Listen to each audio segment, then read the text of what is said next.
प्रतिपक्ष विजय सिन्हा प्रेस को संबोधित कर रहे हैं। और ये दोनों भ्रष्टाचारवाद की ओर ले जाता है।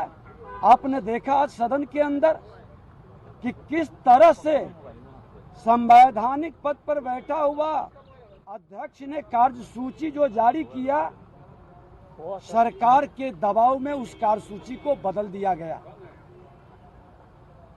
फिर भी संवैधानिक संस्था और पद पर हमने बैठ के बदले हुए कार्यसूची पर जो 2 नंबर पर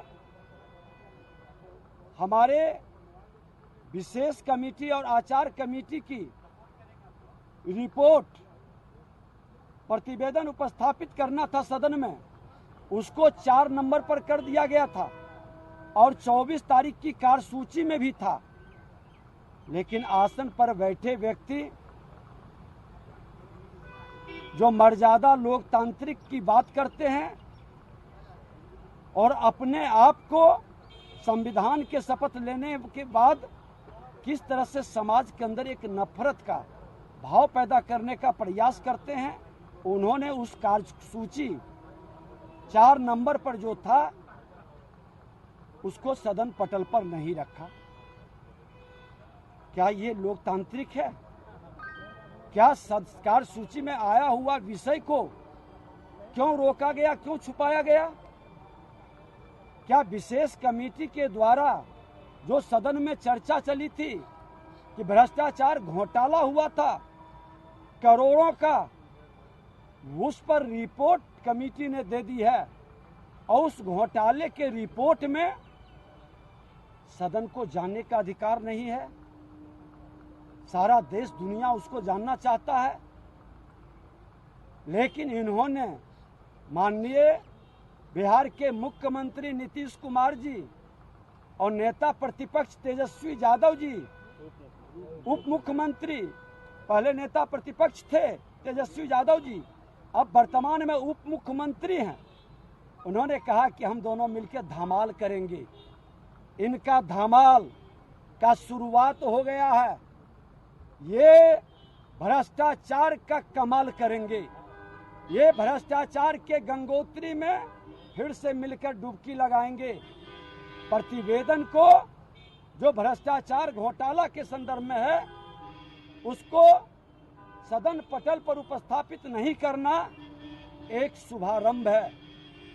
जो आसन को अपने पैरों तले रौंदा, आचार समिति की रिपोर्ट भी उपस्थापित करनी थी, उसमें उप मुख्यमंत्री और कई मंत्री के नाम भी हैं, उस पर भी कार्रवाई का रिपोर्ट को सदन पटल पर रखना था, उसको भी इन्होंने नहीं रखा।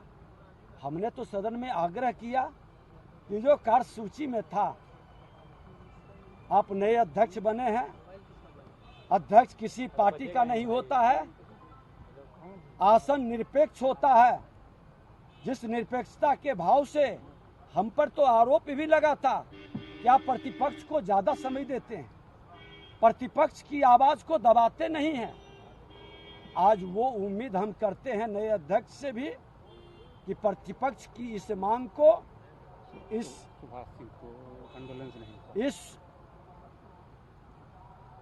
आवाज को प्रतिपक्ष के नेता के रूप में जब हमने बोलने लगा विषय पर, तो किस तरह से माहौल बनाया गया और आसन के द्वारा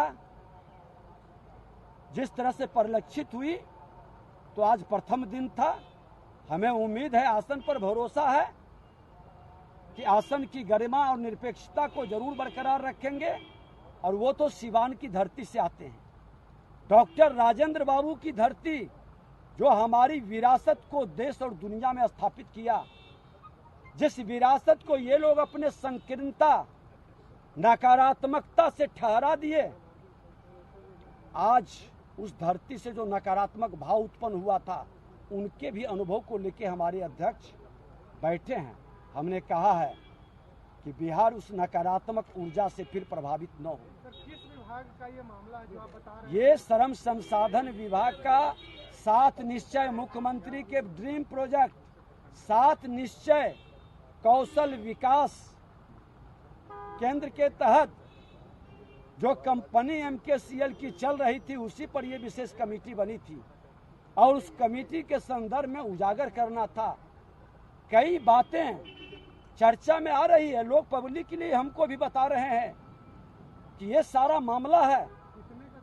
और ये भी मैं बता दूं कि जब उस विभाग के मैं मंत्री था, श्रम संसाधन विभाग का, और हम ही अध्यक्ष थे आसन पर और सदस्यों ने ये मामला उजागर किया तो हमने विशेष कमेटी बना दी। जब एक मंत्री घोटाला और भ्रष्टाचार पर विशेष कमेटी बनाकर प्रतिवेदन को उपस्थापित करने के लिए कह रहा है तो माननीय मुख्यमंत्री जी, आप क्यों छुपाना चाहते हैं? आप इसको क्यों रोकना चाहते हैं? आपके कई पदाधिकारी जो निकटतम हैं, क्या उन लोग को संरक्षित करना चाहते हैं? कमेटी उजागर आप करें, भ्रष्टाचार पर जीरो टॉलरेंस कथनी एक है, आप कथनी करनी एक करने का प्रयास करें। बरगलाने का खेल अब नहीं चलेगा। आप ही का जीरो टॉलरेंस भ्रष्टाचार का मामला पर हम लोग विपक्ष के लोग पूरा सजग है। भ्रष्टाचार अपराध मुक्त बिहार जंगल राज 2 को कतई नहीं आने देंगे। और जंगल राज 2 को भी हम लोग हटाए थे।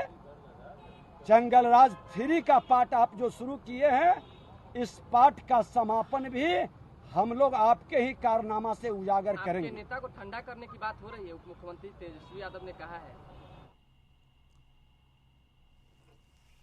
निमंत्रण देता हूं कि अगर जो भ्रष्टाचार के मामले में कोई भी फाइल आपका है तो पहले अपना भ्रष्टाचार का फाइल और हजारों करोड़ के मामले में कोर्ट द्वारा आरोपित और दोषी सिद्ध किए हुए व्यक्ति को राष्ट्रीय अध्यक्ष से हटाकर राजनीति की शुचिता को बरकरार करें।